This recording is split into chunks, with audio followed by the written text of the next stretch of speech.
diimplementasikan dalam kehidupan sehari-hari dan ditransformasikan untuk menjadi pegangan kita, bisa nantinya setelah haji itu kita menjadi orang yang berguna, orang yang lebih baik, orang yang lebih bermanfaat. Maka saya pakai istilah muhsin. Jadi kita sering mendengarkan bapak-bapak atau ibu-ibu suka sering berceramah ya, kita dengar lebih baik dari sebelumnya. Nah, lebih baik dari sebelum itu apa sih? Nah, ini saya ambil istilah muhsin dan nanti ada istilah lain di belakang. Kita lanjut.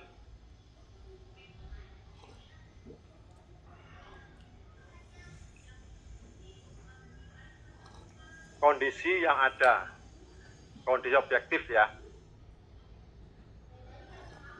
Apa sih yang sebenarnya ada masalah dengan makna haji itu? Bahwa kita ini selama ini masih belum fokus dalam hal-hal makna haji. Orang-orang haji, bahkan para pembimbing, para ustadz, ustadzah, itu kalau menjelaskan haji itu pemahamannya masih sebatas norma hukum fikih. Itu saya dibahas. Perbedaan madhab, sunnah wajib, sunnah dan sunnah wajib, kemudian khilafiyah. Dan kalau sudah bisa menjelaskan itu, mereka puas. Dan jamaah pun ya ikut saja. Ini boleh, ini tidak, ini makruh, dan lain sebagainya. Norma hukum fikih yang bisa dikemukakan. Statement ini saya ambilkan dari sebuah buku terbitan Kementerian Agama juga.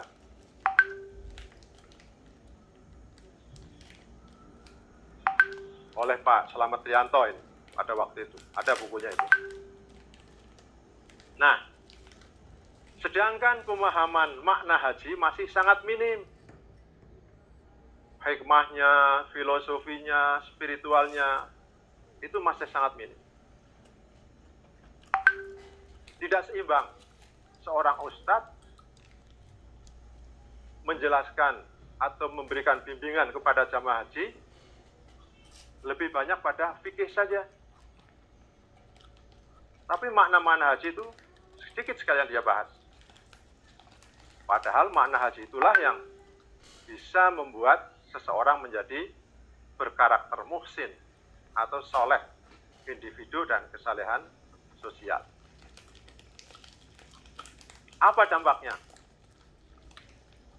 Dengan hanya fikih saja, tapi makna haji masih sedikit yang dipahami, maka dampaknya adalah nilai-nilai spiritual dari makna haji itu belum optimal dalam membangun karakter manusia muhsin.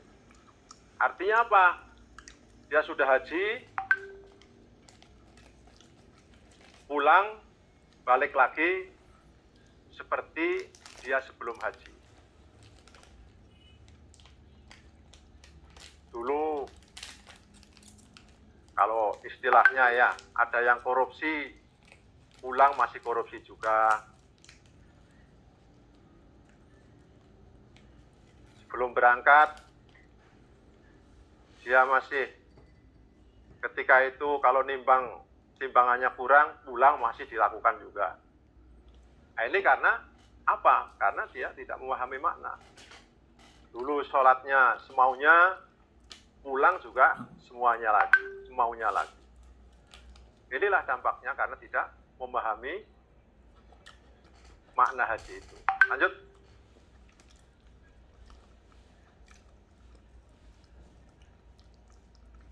Nah, Bapak Ibu sekalian, apa solusinya?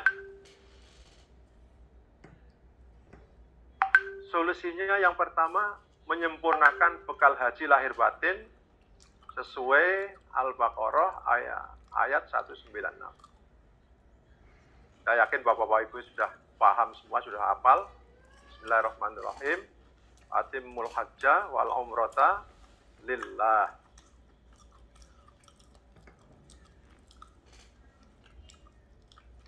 Dalam ayat ini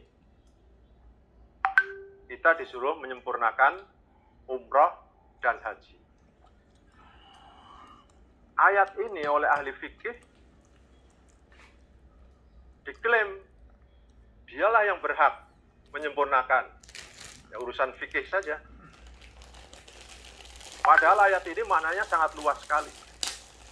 Penyempurnaan itu bukan hanya sekedar ibadahnya, sistemnya, semua itu termasuk tercakup dalam ayat ini. Jadi luas sekali ayat ini. Kaitannya dengan penyelenggaraan. Jadi kalau penyelenggaraan itu belum sempurna, pakailah ayat ini. Ayat ini memerintahkan kita menyempurnakan.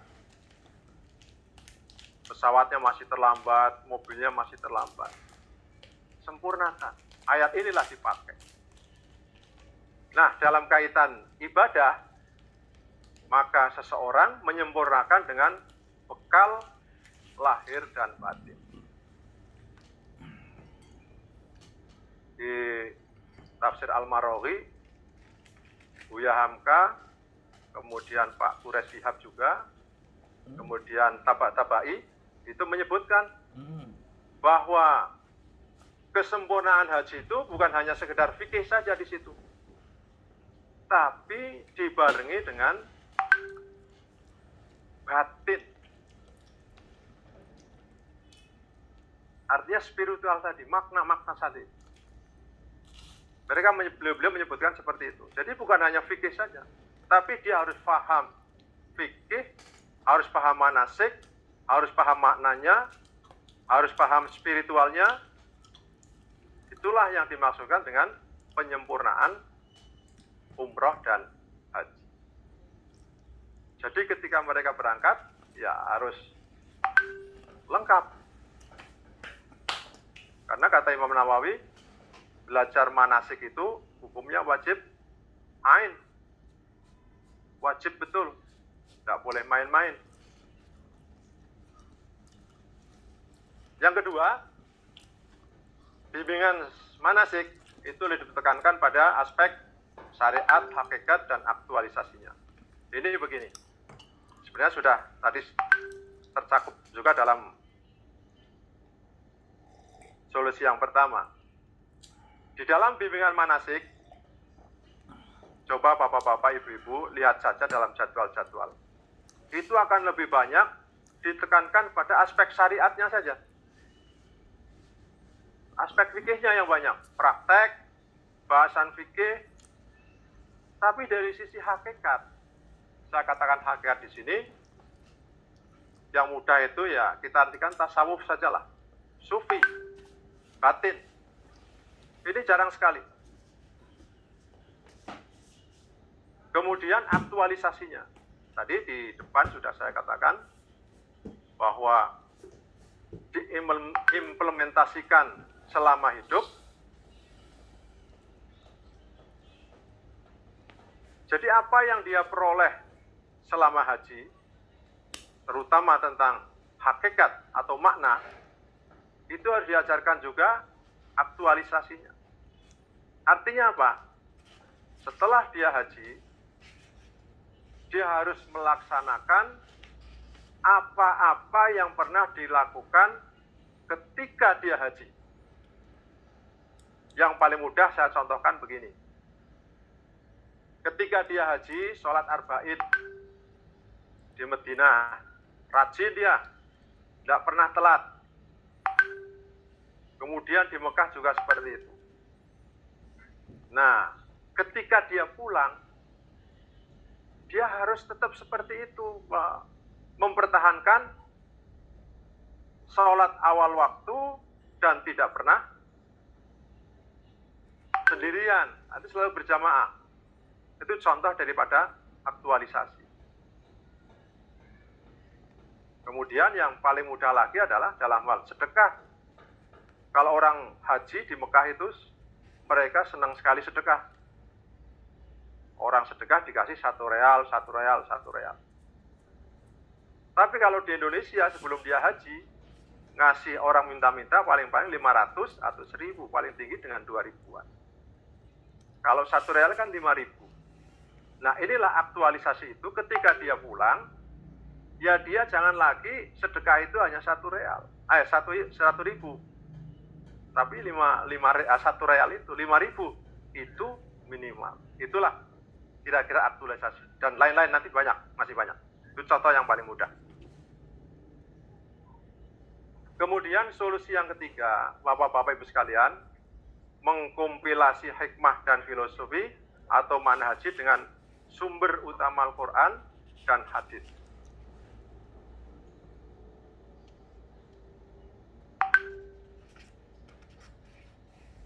Makna haji ini saat ini masih berserakan di mana-mana, di kitab-kitab mana masih banyak.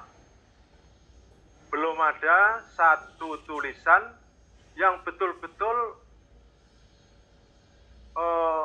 lengkap gitu ya tentang makna haji. Ini yang dari Kementerian Agama pun setelah saya baca juga masih ada kekurangan juga. Kemudian di bukunya Imam Ghazali juga masih belum lengkap juga. Ada di kitabnya Imam Abu Nasr, itu masih ada juga. Di Al-Hujwiri juga masih ada juga. Al-Hujwiri menulisnya ini, Imam Ghazali menulisnya ini, kemudian Abu Nasr menulisnya ini. Lah ini ketiga ini belum ada yang mengumpulkan. Ditambah lagi dengan sekarang ini, nilai-nilai spiritual yang berkaitan dengan kekinian. Nah, Bapak-Ibu sekalian, ini tugas kita semua barangkali, terutama dari Fakultas Dakwah nanti ini. Cobalah hikmah dan filosofinya dikumpulkan semua dari sumber mana saja. Dan itulah yang kemudian kita sampaikan kepada para jamaah haji. Tapi jangan lupa, sumber utama adalah dari Al-Quran. Sebab apa?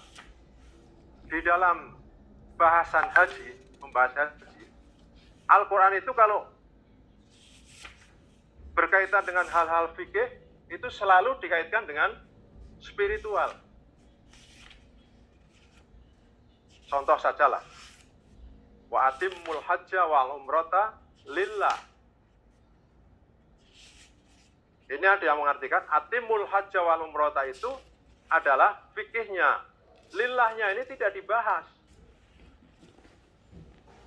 Nah, di sini. Jadi Al-Quran selalu seperti itu. Al-hajju asyhurum ma'lumat, faman farada fihinnal hajja fala rafatha wala fusuqa, dan seterusnya. Al-hajju asyhurum ma'lumat, itu fikihnya. Tapi apa seterusnya? Kita tidak boleh rafas, tidak boleh jidal. Kemudian di belakang ada bekal takwa. Kemudian terakhir, wattaquni ya ulil albab. Itu spiritual semua itu. Kemudian ayat selanjutnya juga diakhiri dengan fadkurullah. Kemudian seterusnya tentang zikir. Kemudian tentang doa, Rabbana atina fid dunya hasanah. Tentang mabit juga fadkurullah dulu. Zikir dulu yang disebut malah itu. Baru disebutkan tentang nafar awal, nafar tsani. Nah ini, kita yang kadang-kadang kalau menjelaskan hanya fikihnya saja.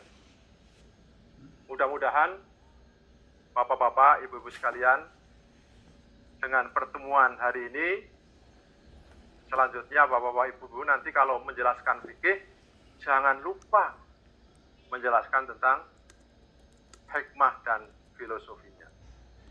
Buku manasik haji, alhamdulillah ini sekarang ini sudah lebih lengkap, walaupun saya juga melihat masih ada kekurangan, tapi sudah lebih lengkap dari dulu. Dulu buku manasik Kementerian Agama itu hanya sekitar 260 halaman ya. Sekarang sudah menjadi 380 halaman. Tambah 100 halaman. Luar biasa itu tambahnya. Filosofinya juga cukup banyak. Kompilasi hikmahnya juga cukup banyak. Fikihnya juga cukup banyak. Baik, lanjut.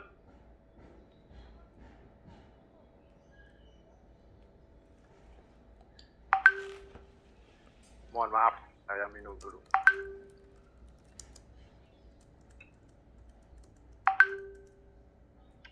Kita masuki kepada materi ya. Bahwa tadi saya sebutkan hikmah dan filosofi itu ada di mana-mana. Di setiap kegiatan itu ada. Dan hikmah serta filosofi haji itu tidak akan sama setiap orangnya itu memaknai haji. Itu sesuai dengan pengalaman yang dia dapatkan. Dia akan mendapatkan hikmah, mendapatkan makna sesuai dengan spiritual, kontemplasi, dan lain sebagainya yang dia lakukan. Jadi tidak ada yang sama. Tapi kita berusaha memberikan materi kepada jamaah haji bahwa setidaknya ini loh materi yang perlu diketahui dari sisi makna dan filosofinya. Soal nanti di sana dia punya pengalaman sendiri, memang biasanya seperti itu. Kita tidak bisa menyamakan bahwa cerita, Pak, saya dulu nangis di Ka'bah, cerita dengan sedih dan lain sebagainya. Yang lain belum tentu bisa sedih di sana. Mungkin justru malah tertawa dia itu. Nah, disinilah. Namun sudah barang tentu, tertawa itu juga bukan tertawa yang tidak ada artinya bagi dia. Mungkin bersyukur, dia senang, tersenyum, dan lain sebagainya. Bapak Ibu sekalian, pada kesempatan ini ya, haji kita memang lagi terkendala, umroh kita terkendala. Mudah-mudahan dengan adanya pandemi ini, banyak hikmah yang bisa kita peroleh. Saya sangat prihatin sekali. Indonesia ini sudah 3 kali ya tidak memberangkatkan haji itu. Dalam bukunya Pak Sumran Harahap itu ada haji dalam lintasan sejarah. Pertama, kita tidak memberangkatkan haji antara tahun 45 sampai tahun 50. Itu karena adanya perang kemerdekaan. Kemudian tahun 53 ya, itu karena ada pes. Nah, sekarang ada pandemi COVID-19. Semua ada hikmahnya, paling tidak Bapak-bapak para penulis buku tahun ini bisa menuliskan tentang haji di masa pandemi. Ini Bapak-bapak Ibu-ibu yang dari Fakultas Dakwah ini, ada satu materi lagi nih, haji masa pandemi. Banyak cerita orang umroh bagaimana ketika itu, ini bisa kita tuliskan. Bapak sekalian, dar selingan, keberangkatan haji. Ini ada 3 poin ya yang saya angkat di sini. Yang pertama, kejadiannya apa ketika keberangkatan, kemudian kandungan maknanya apa, dan implikasinya itu apa. Seterusnya materinya akan seperti itu. Setelah jamaah haji itu mendapat kepastian berangkat, ini yang sudah-sudah, yang tahun akan datang kita belum tahu kayak apa. Karena dengan kondisi yang sekarang pandemi ini, kita belum tahu akan kayak apa. Tapi yang sudah-sudah bahwa keberangkatan haji itu biasanya diawali dengan ada walidnatus safar, ada pamitan, ada wasiat, kemudian meninggalkan yang dicintai, perjalanan risiko tinggi, kemudian dilepas dengan tangis, dan ada adzan seperti melepas kematian, khususnya di Betawi ini, ada seperti ini. Kemudian ada doa di situ di dalam acara Walimatus Safar itu. Saya mencoba menggali makna atau filosofi atau hikmah dari peristiwa ini, peristiwa keberangkatan ini. Pertama itu ada Walimatus Safar. Atau sebelumnya lah ya, kalau orang mau berangkat haji itu kan keluar uang untuk biaya hajinya itu. Nah, biaya haji dan Walimatus Safar juga pasti ada biaya-biaya yang dikeluarkan. Kemudian ada juga dia nafkah kepada keluarga. Apa artinya di sini? Ternyata ada satu hal yang sangat positif, yaitu mendidik bersedekah dan peduli kepada sesama. Ya, memang ini sudah biasa dilakukan. Tapi secara ilmiah, kalau kita tuliskan, ada sesuatu di situ. Apa itu? Yang mendidik orang bersedekah.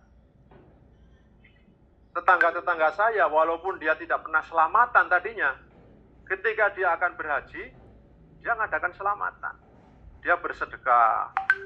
Kemudian kadang-kadang berkatnya itu bungkusan kue yang dibawa pulang itu ada amplopnya. Nah, ini positifnya apa? Ada latihan bersedekah. Artinya apa? Dia juga peduli dengan sesama. Kemudian ketika dia mau berangkat, dia akan meninggalkan semua itu. Anak, istri, rumah. Bahkan dia dalam perjalanan risiko tinggi, pulang apa tidak, hidup apa tidak, sakit apa tidak, dia tidak tahu. Tolong mas, jangan ini dulu mas. Yang tadi. Ya. Bukan, yang tadi. Yang keberangkatan. Iya. Ya, keberangkatan. Artinya apa? Seorang yang haji sejak berangkat, dia sudah harus meninggalkan kesenangan dunianya. Bisa dengan istri, bisa dengan harta, bisa dengan anak. Ada nilai itu di situ, ada makna itu, ada hikmah itu, ada rahasia itu. Oh, orang haji itu harus meninggalkan kesenangan dunia. Selanjutnya ada apa lagi? Dia dilepas dengan adzan seperti orang mati. Maka dia akan mengingat kematian. Kalau dia sudah mengingat kematian, di situ ada nilai lagi. Apa itu? Orang mau mati apa? Ya tobat. Ada nilai tobat di situ. Nah, dia sudah berangkat, meninggalkan anak istri, semua sudah diwasiatkan. Perjalanannya nggak jelas kayak apa, resiko tinggi, walaupun semuanya sekarang sudah diprediksi akan aman ya. Tapi ada nilai lain di situ, nilai tawakal kepada Allah. Mau nggak mau terakhirnya kan kata-kata apa? Ya sudahlah, saya serahkan kepada Allah. Saya berserah diri kepada Allah. Ada nilai itu. Orang berangkat dari itu ada nilai tawakal kepada Allah. Ini Buya Hamka di bukunya Mandi Cahaya di Tanah Suci, ini menyebutkan panjang ini tentang tawakal mau berangkat haji. Dan orang yang sudah siap berangkat, mau tidak mau, tawan au karhan, dia berserah diri kepada Allah. Ya sudah, sudah mau berangkat, apalagi yang bisa diperbuat selain tawakal dan berserah diri. Itu nilainya ada di situ. Yang keempat ya, terakhirnya mengharap selamat pulang dan pergi. Dia berdoa, oh ya Allah, saya bertawakal kepada kamu dan saya akan berangkat.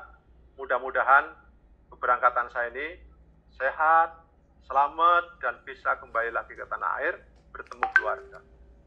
Itulah nilai-nilai yang ada. Bapak-bapak, ibu-ibu, ini tidak hanya itu. Saya yakin bapak-bapak, ibu-ibu bisa menambahkan yang lain. Ini yang sempat saya tuliskan adalah itu. Ada implikasi di situ apa? Dengan dia sudah bisa bersedekah, bisa meninggalkan kesenangan dunia, bisa mengingat kematian, bisa bertobat, dia tawakal, berdoa. Apa jadinya dia? Berangkat apa? Dia tenang jiwanya. Senang, semangat, dan ridho. Ya Allah, bismillah, saya berangkat. Nah, di situ nilai-nilai ketika dia berangkat. Luar biasa. Dia sudah dekat dengan Allah, ya. Tenang jiwanya dan senang. Dan pasti orang baru mau haji itu setelah dia melalui itu semuanya, itu semangat dan ada rasa ridho di dalam jiwanya. Ya Allah, apapun yang akan terjadi, saya akan terima. Itulah diantara makna ketika akan berangkat haji. Lanjut.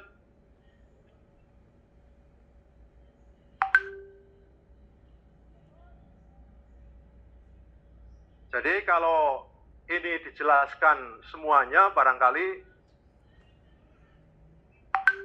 2 hari nggak selesai nih Pak. Tapi ini sekedar saya mencontohkan saja. Nanti bapak-bapak, ibu-ibu ya, ketika memberikan penjelasan, sebaiknya itu mencakup hal-hal yang berkaitan dengan makna, itu seperti itu. Kalau selama ini orang saya yang pernah saya dengar di dalam acara-acara Walimatus Safar itu ya hanya doa-doa atau apa, tapi bisa diisi dengan yang seperti tadi. Baik Bapak sekalian, di pesawat juga banyak hikmah ketika berangkat. Di asrama juga banyak hikmah. Ada hikmah apa saja di asrama, di pesawat? Saya kira saya tidak perlu teruskan di sini, tapi bisa bapak-bapak, ibu-ibu cari. Jadi bisa ketika memberikan penjelasan kepada jamaah haji, sedikit ini ya, di pesawat itu kan orang pada takut naik pesawat. Nah, mungkin di situ timbul hikmah atau nilai atau rahasia bahwa kita itu harus bertawakal.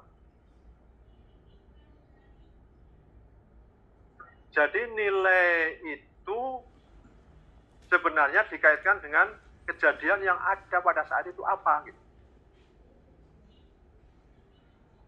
Hikmah juga begitu. Hikmah, nilai, makna itu semua di situ. Apa yang terjadi? Oh, maknanya ini. Kita kan sering. Oh, pandemi ini apa ya? Oh, maknanya ini. Oh, maknanya ini. Oh, maknanya ini. Kira-kira seperti itu. Nah, baik. Lanjut di mikot. Mikot. Kita semua tahu mikot itu batas. Untuk haji itu ada mikot makani, ada mikot yamani, mikot zamani. Kemudian kalau umroh itu kapan saja bisa. Di dalam mikot itu ada mandi. Ketika di mikot ada niat. Kemudian ada kain ihram yang kita pakai, ada talbiyah. Nah, para tokoh-tokoh sufi ini membuat simbol-simbol ketika kita berada di mikot. Mandi ini oleh Al-Hujwiri ya, disebutkan itu simbol membersihkan badan dan hati. Kemudian mikot atau batas, Imam Ghazali mengatakan bahwa ini adalah batas antara hidup dan mati, simbolnya itu. Kemudian ada pakaian ihram. Pakaian ihram ini kalau ahli syariati itu menyebutkan dia kafan. Tapi kalau Al-Maududi itu menyebutkan pakaian orang miskin, pakaian pengemis. simbol-simbol ini mengantarkan kita kepada pemahaman makna. Syekh Azhar yang dikutip oleh Pak Kures itu menyebutkan bahwa memahami simbol itu harus hati-hati. Jangan sampai kita terjebak. Karena salah-salah kita menjadi musyrik, kata beliau itu. Tapi tujuannya adalah baik. Dan simbol-simbol ini banyak sekali. Kita bisa saja membuat simbol apa saja.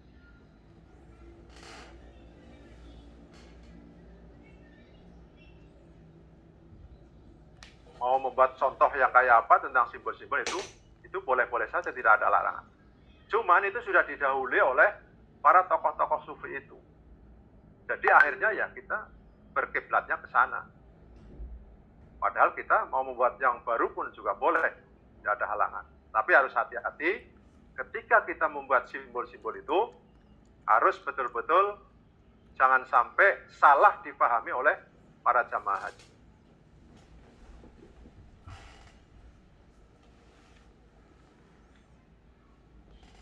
Bapak Ibu sekalian,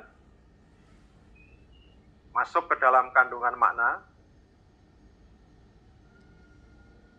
Saya ada 6, saya sebutkan di sini yang berkaitan dengan syaringkas menjadi 6, padahal banyak sekali.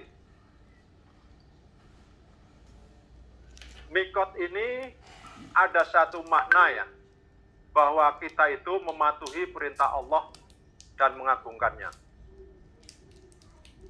Artinya apa? Kenapa kita harus ke mikot dan kita mau ke mikot? Kita mau ke mikot itu artinya mau masuk mikot dan harus dari mikot kita di situ ikhram, di situ sholat ikhram, di situ kita mulai baca talbiyah. Kenapa harus seperti itu? Karena ada makna kepatuhan di situ. Seorang jamaah haji atau orang yang umroh itu patuh kepada perintah Allah, bahwa orang yang mau ke Mekah itu harus mampir ke mikot dulu. Nah, itu ada makna itu di situ.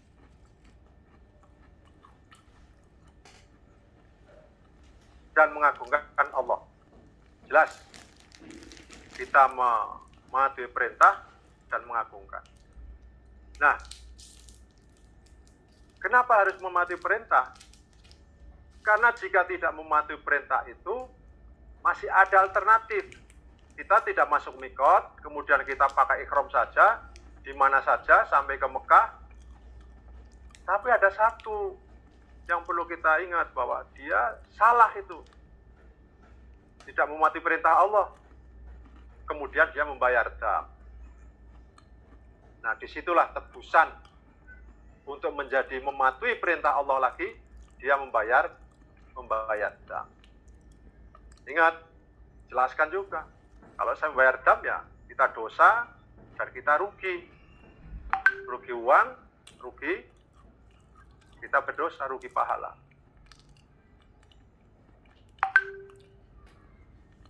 Kemudian yang kedua, bahwa orang di mikot itu, tadi orang yang ikhram ya, itu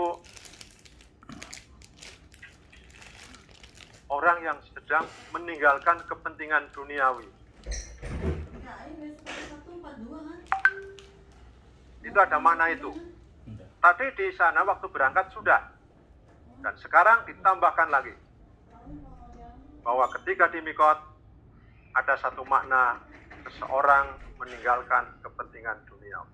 Bapak-bapak, ibu-ibu bisa bercerita panjang tentang ini ya. Implementasi kepentingan duniawi ditinggalkan, dikesampingkan itu kayak apa? Bisa diceritakan panjang lebar itu. Kemudian ada mengingat mati di sana. Imam Ghazali mengatakan bahwa itu ada batas antara kehidupan dan kematian. Oh, di mikot itu ada orang dalam umrah itu mempunyai makna mengingat mati. Oh, saya mau mati nih. Lah, ketika seseorang mengingat mati, dia melihat dia punya ikrar dalam hatinya. Nah, berarti harus menyiapkan bekal mati.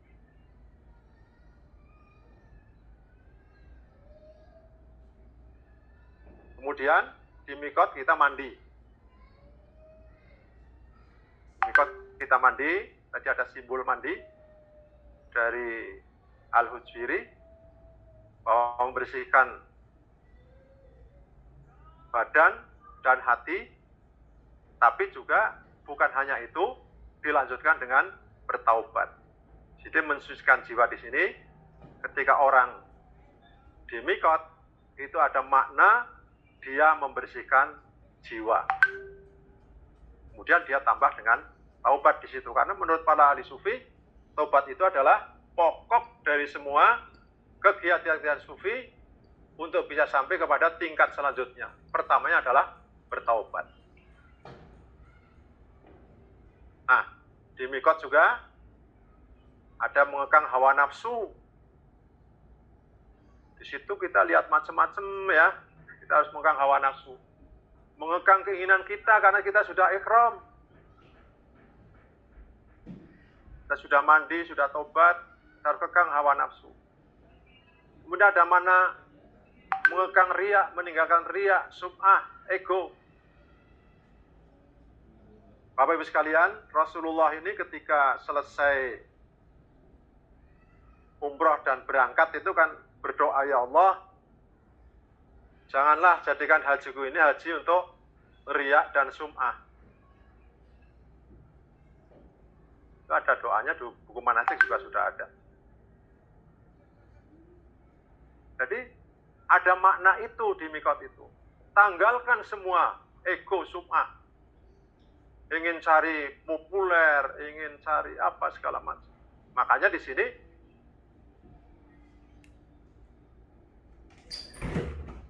ada dosen di Universitas Riyadh itu, Saleh Fauzan, menjelaskan bahwa selfie, foto-foto selfie kemudian dikirim itu tidak boleh. Ada riyaknya, ada sum'ahnya di situ. Nah, ego ini kalau kita lihat bukunya Pak Nasaruddin Umar, kita menanggalkan semua pangkat, jabatan, kekayaan, habis semua di mikot itu. Jadi kita memakaikan kain ihram itu. Ego kita buang. Itulah makna atau rahasia daripada kita berihram di mikot. Kemudian yang paling penting juga adalah meyakini hanya Allah yang disembah sebagai ruh ibadah. Inilah yang perlu diketahui oleh para jamaah haji. Jadi di mikot itu jangan hanya sekedar dia pakai pakaian secara fikih, kemudian dia mandi biasa tidak ada artinya, kemudian niat juga sudah nawaitul hajj wal umrah dan seterusnya, itu juga hanya di lisan. Tidak ada pengaruhnya di dalam hati. Mestinya seperti ini. Ada makna-makna ini yang dia pahami ketika dia itu berada di mikot untuk ihram. Nah, apa implikasinya semua itu? Kalau dia sudah patuh, sudah dunia sudah dia tinggalkan, sudah ingat mati, sudah bertaubat, ada implikasi begini. Dia mempersiapkan diri menjadi tamu Allah. Dia siap jadi tamu Allah. Ya Allah, saya siap tunduk, patuh, selalu berzikir kepada Allah. Ini yang penting. Jadi selama di mikot itu, dengan kata lain juga, dia itu mempersiapkan diri menjadi tamu Allah. Artinya apa? Kalau kita jadi tamu Allah itu ya jangan main-main. Jadi tamunya Pak Lurah saja kita serius, apalagi kita menjadi tamu Allah. Harus patuh, harus tunduk. Dan tujuan utamanya adalah dia kurus Allah, mengingat nama asma Allah. Lanjut.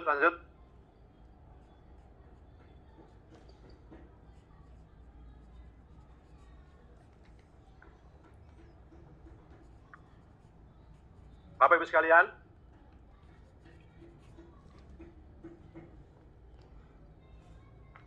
banyak sebenarnya hal-hal yang menjadi PR kita ya tentang hikmah ini. Saya tidak cerita tentang di perjalanan, tapi saya langsung kepada larangan ihram. Karena kalau diceritakan, buku ini kalau dijadikan buku akan panjang sekali dan banyak sekali. Tapi manfaatnya juga sangat besar.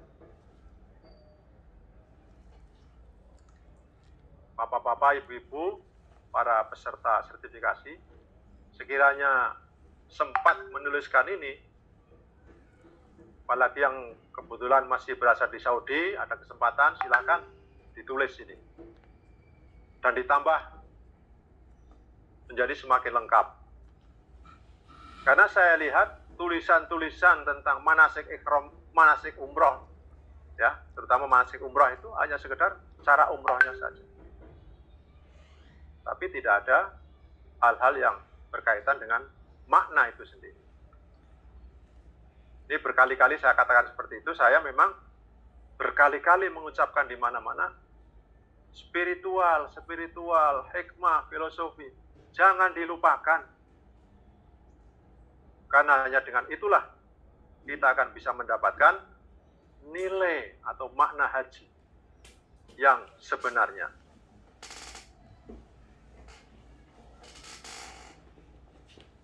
Bapak-Ibu sekalian, sekedar penjelasan sedikit. Ketika kita menjelaskan hadis dari Imam Bukhari ya, man hajjalillah dan seterusnya, itu lillahnya nggak pernah diceritakan itu. Jarang sekali. Makna lillah di situ itu apa? Itu jarang kita ceritakan. Tapi yang dia ceritakan adalah, banyaknya adalah fala rafata wala fusuqa. Kemudian pahalanya pulang, dia itu dapat ampunan dosa. Padahal syaratnya dia mendapatkan ampunan dosa adalah dia itu harus lillah. Kira-kira seperti itu. Larangan ihram.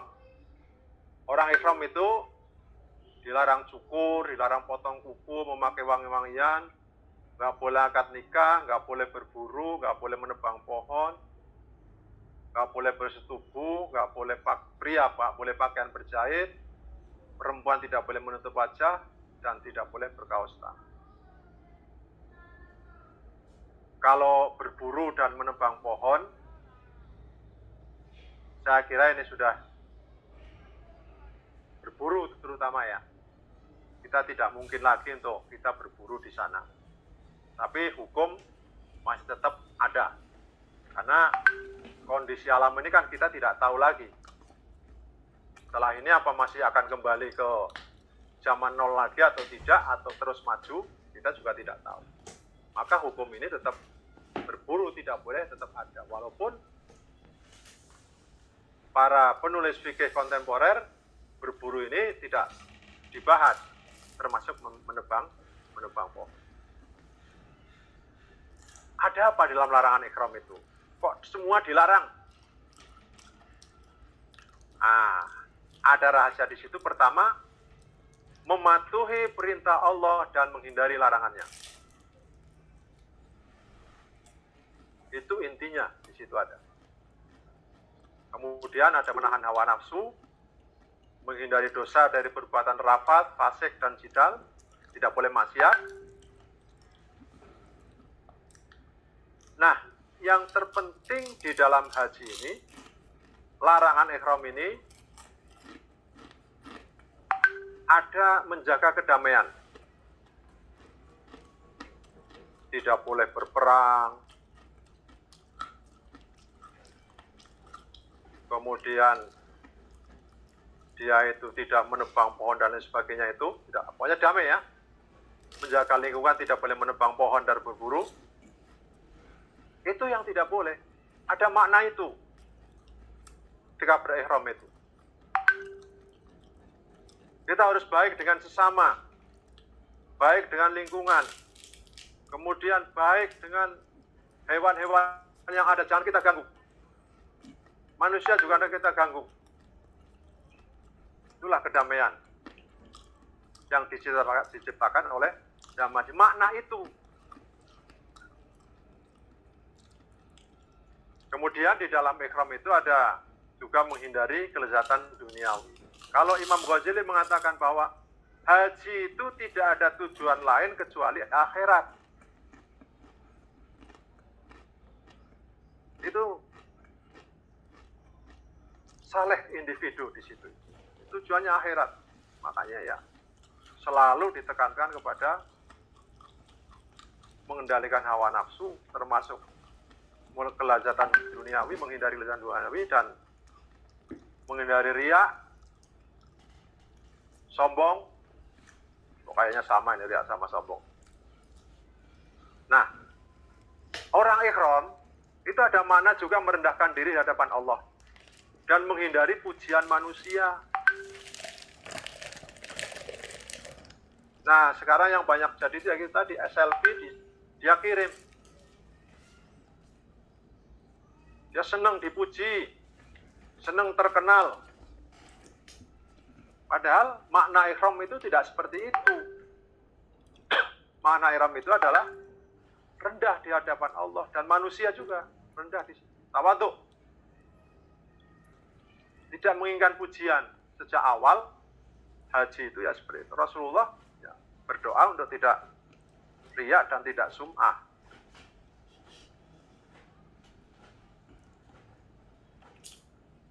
Nah, ini yang kaitannya dengan surat Al-Hajj tadi, liyashhadu manafi'a lahum. Larangan ihram itu juga ada menambah ilmu dan pengalaman olah batin. Ketika berangkat, kita sedang ihram ya.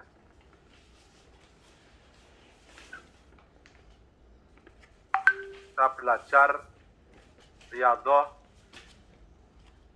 mengendalikan batin betul-betul supaya yang tertuju kepada Allah dalam rangka kita patuh kepada Allah. Yang luar biasa ini implikasinya dari makna ihram itu. Ini antara lain saya ambil dari tafsirnya Pak Hurez Shihab ini, tafsir Al-Misbah. Jadi makna ihram itu adalah, artinya implikasi dari ihram itu adalah adanya harmonisasi hubungan antara manusia dengan dirinya, manusia dengan sesama, dengan alam sekitar, dan manusia dengan Tuhannya.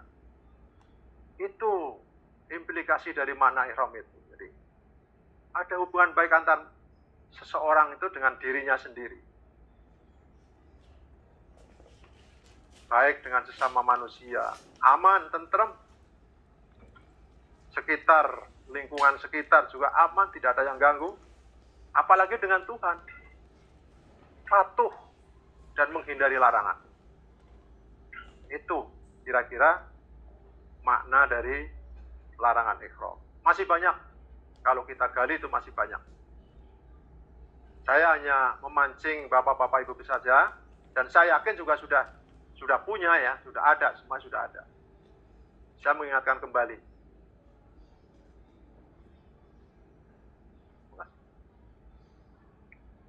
Kita lanjut.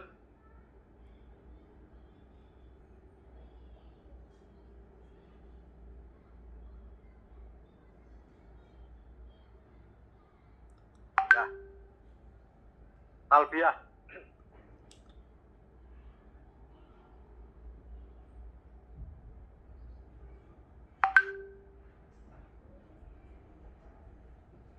Talbiyah itu, di dalam talbiyah itu ada kalimat-kalimat talbiyah.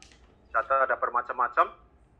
Kalau yang dari Rasulullah itu yang di buku kita ya dari Rasulullah. Ada yang nambah-nambahkan ya, ada Ibnu Umar, ada siapa menambahkan. Kemudian talbiyah itu ada untuk umroh dan untuk haji. Umroh dan haji sama itu talbiyahnya, tidak berbeda. Kemudian di dalam talbiyah itu ada suara yang sunnahnya keras, tapi ada yang tidak boleh keras, harus lirik. Tapi itu pun juga ada perdebatan, wanita juga boleh keras. Ibnu Hazm membolehkan keras.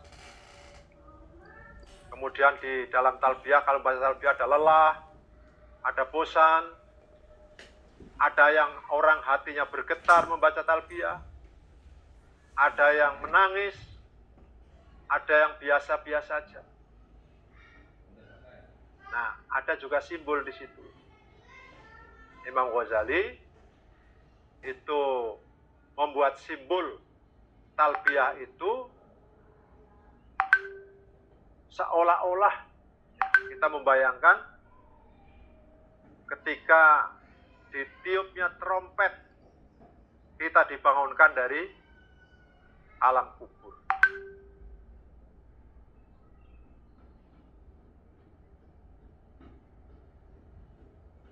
Bapak Ibu sekalian, bahasan talbiyah ini baik secara fikih, secara sufi itu panjang sekali.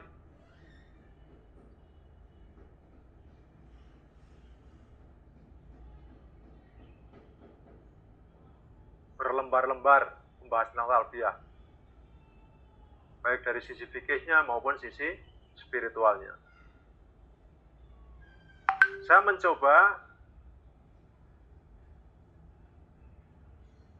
mengambil beberapa tentang kandungan makna talbiyah itu. Yang pertama adalah meyakini hanya Allah yang disembah atau tauhid. Hanya satu Allah yang disembah. Kemudian di dalam talbiyah itu ada makna merasa dekat dengan Allah. Ada rasa takarub gitu ya. Dekat dengan Allah ketika dia membaca. Dan juga ada rasa bersyukur. Kenapa? Kok saya sekarang alhamdulillah bisa pakai kain ihram dan bisa membaca talbiyah, baik itu sedang haji maupun sedang umroh. Ada rasa syukur di situ.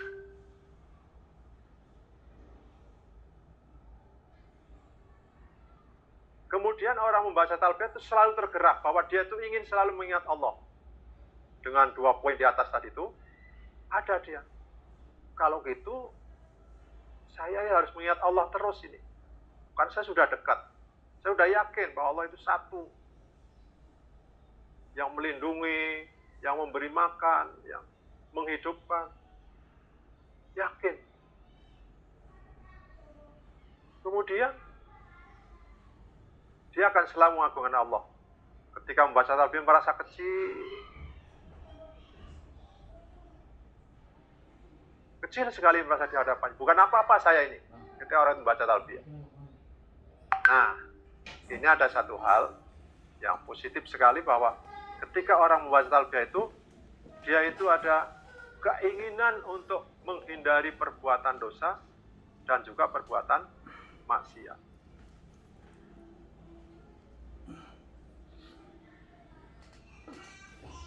Makanya di sini Syekh Alawi, Malik Al-Alawi itu ya, di Mekah, dalam bukunya Haji Mabrur itu menyebutkan ketika membaca talbiyah itu tidak boleh kita main-main, harus sungguh-sungguh, tidak boleh bergurau, tidak boleh lalai hatinya, tidak boleh bercanda. Artinya apa? Untuk mendapatkan kandungan makna ini harus dengan hati. Bukan hanya lisan, tapi harus dengan hati. Dan hati itulah yang bisa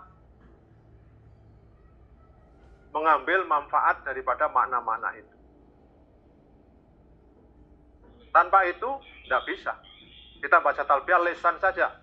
Ya, paling kedengaran rame, terharu, bukan terharu kepada Allah, tapi terharu mendengar suara itu.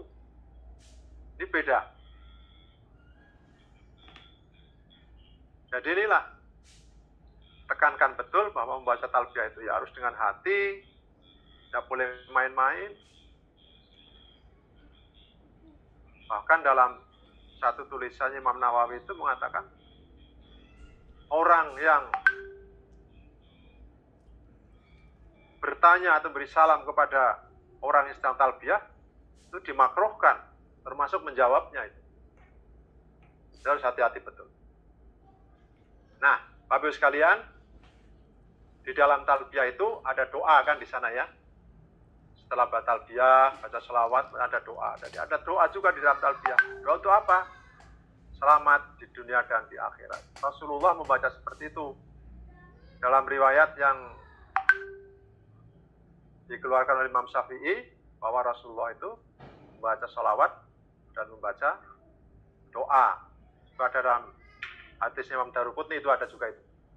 Tentang Nabi itu membaca selawat dan doa setelah itu. Dan pada umumnya kita memang ketika kita talbiyah ya berselawat dan berdoa. Panjang kalau kita mau cerita tentang tarbiyah ini, bagaimana supaya kita bisa sampai merasakan betul arti tarbiyah itu, arti talbiyah itu. Panjang beliau menjelaskan tentang talbiyah ini. Ini merupakan jawaban panggilan dari Nabi Ibrahim di surat Al-Hajj, Adin Finnas dan seterusnya, Al-Ayah. Merupakan panggilan dari, jawaban dari itu. Artinya apa? Orang yang haji itu adalah dipanggil oleh Allah dan menjawab, "Hei fulan, silakan kamu haji." Baik ya Allah, dengan menjawab talbiyah ini.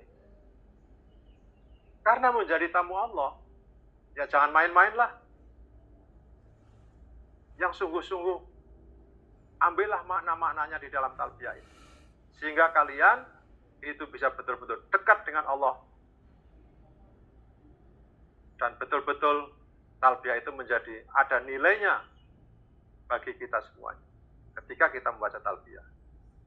Baik, Bapak sekalian, implikasinya adalah ketika kita membaca talbiyah akan menyempurnakan iman kita.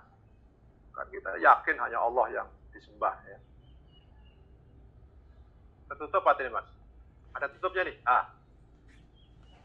Kemudian setelah itu hatinya merasa tenang dan mantap. Talbiyah.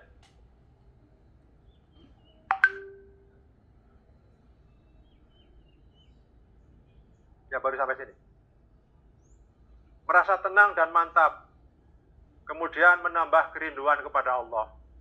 Jadi kalau orang yang bertalbiyah tidak ada implikasi ini, ya sudah. Tidak ada maknanya itu talbiyah itu.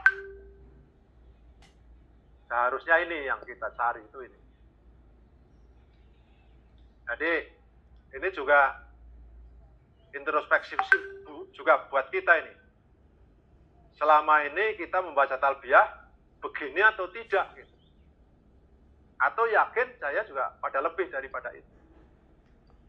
Mudah-mudahan apa yang pernah kita ucapkan ya bisa melebihi ini. Baik, kita teruskan.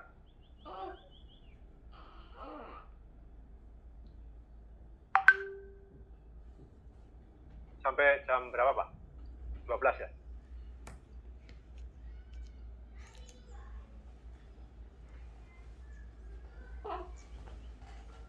Baik, tawaf. Tawaf itu apa? Mengelilingi Ka'bah 7 putaran, suci dari hadas karena apa? Tawaf identik dengan salat. Tapi ada juga pendapat tidak suci juga boleh, tapi ada dendanya. Kalau Ibnu Taimiyah sama Ibnu Hazm ada itu membolehkan tawaf itu tidak suci, tapi dalam keadaan tertentu saya lihat di situ itu bukan asal tidak suci gitu. Kemudian dalam tawaf itu ada berdesak-berdesakan, melihat banyak orang, ada yang zikir, ada yang doa, ada yang orang tawaf itu menangis, ada yang khusyuk, ada yang biasa-biasa saja. Maaf.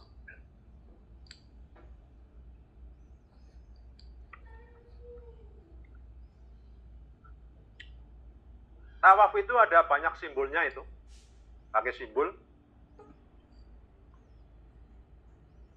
Imam Ghazali, Semualah ada simbol macam-macam. Ibnu Arabi, semua ada simbolnya.